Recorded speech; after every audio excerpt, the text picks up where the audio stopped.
1966 के चीन युद्ध के बाद ये पहली सर्दियां होंगी जब तापमान तो -50 डिग्री तक जाएगा, लेकिन बर्फबारी के बावजूद हमारे सैनिक इन पोस्ट पर मुस्तैद रहेंगे। इससे पहले अक्टूबर अंत में पोस्ट खाली करने का काम शुरू हो जाता था और फिर मार्च में वापसी होती थी। इस बार सर्दियों में भारतीय सेना की इन पोस्ट पर तैनाती चीन की हरकतों पर निर्भर करेगी। बॉर्डर पर चल रहे इस विवाद को अगले कुछ हफ्ते में सुलझाना नामुमकिन सा है और सर्दियां शुरू होने में बमुश्किल 4 से 5 हफ्तों का ही वक्त बचा है। ऐसे में ज्यादा दिनों तक हमारे पहले से ज्यादा सैनिक वहां तैनात रहेंगे। इससे सेना का खर्च भी बढ़ेगा, लेकिन इस बार सेना ने लद्दाख में अगले 1 साल का राशन जमा कर लिया है। लद्दाख में सेना की 14वीं कोर में 75,000 सैनिक हैं।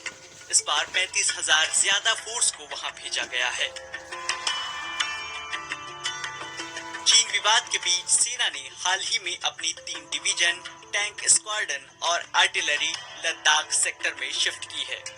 15,000 से लेकर 19,000 फीट की ऊंचाई पर बनी सेना की चौकियों पर एक सैनिक का साल भर का खर्च 17 से 20 लाख रुपए तक आता है। इसमें हथियार, गोला बारूद की कीमत शामिल नहीं है।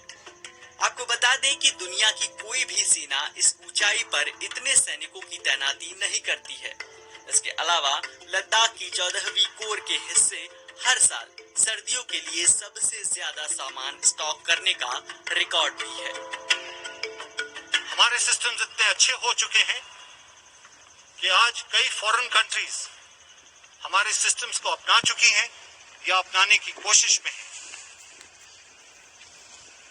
लद्दाख जैसी जगह में operational logistics fire and fury core के लिए बहुत मायना रखता है और पिछले 20 साल में हम इसको मास्टर कर चुके हैं। हमारा लॉजिस्टिक इंफ्रास्ट्रक्चर आज इतना स्मार्टली बिल्ट अप हो चुका है कि बाहर से आने वाला कोई भी यूनिट या formation plug and play mode में आकर यहाँ पर जो यूनिट्स तैनात हैं उनके साथ जुड़ जाता है और इमीडिएटली इफेक्टिव। अक्टूबर के महीने में लद्दाख को देश के बाकी हिस्से से जोड़ने वाले दोनों ही रास्ते जोजिला और रोहतांग बंद हो जाते हैं। रास्ते बंद हों उससे पहले हर साल 3 लाख टन सामान सेना के लिए लद्दाख पहुंचाया जाता है। एडवांस विंटर स्टॉकिंग की इस कवायद से 6 महीने तक सेना लद्दाख इलाके में गुजर बसर करती है। मार्च से अक्टूबर के बीच सेना हर दिन 150 ट्रक राशन, मेडिकल, हथियार, गोला बारूद, कपड़े, गाड़ियां और इलेक्ट्रॉनिक्स लद्दाख भेजती है।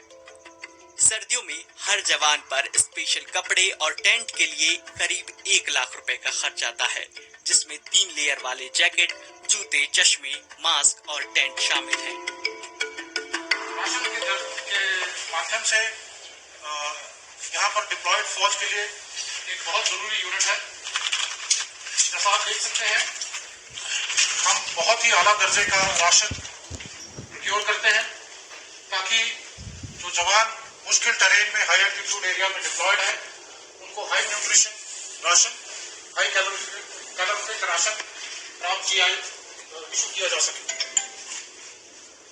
मैं आपको ये भी बताना चाहूंगा कि इस राशन का स्केल हर सिपाही के लिए बराबर है, चाहे उसके कोई भी रैंक का हो। साथ ही साथ आपको ये भी यकीन दिलाना चाहेंगे कि आज की तारीख में जितनी फौज लद्दाख सेक्टर में डिप्लॉयड है उसकी जरूरत का सारा साजो सामान, सारा राशन हम रिसीव कर चुके हैं और स्टॉक कर चुके हैं। अब जब हमारी सेना चीन से मुकाबले की तैयारी कर रही है तो सेना को लगभग 2 गुने स्टॉक और राशन की जरूरत होगी। पिछले महीने chief of defence staff general Bipin Rawat संसदीय समिति के सामने पेश हुए थे। उन्होंने कहा था कि हमारी सेना सर्दियों में लाइन ऑफ कंट्रोल पर लंबे मुकाबले के लिए तैयार है। पैंगोंग, चुशुल और गलवान के वो इलाके जहां मई से लेकर अभी तक दोनों देशों की सेनाओं के बीच झड़प हुई है, वहां की ऊंचाई 14,000 फीट से ज्यादा है।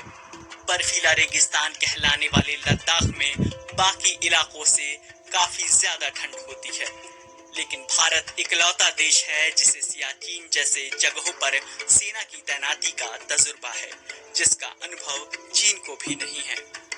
सियाचिन में हम पाकिस्तान के मुकाबले मजबूत स्ट्रैटेजिक पोजीशन पर हैं। ऐसे में अगर युद्ध के हालात बने तो भारतीय सेना मजबूत स्थिति में होगी।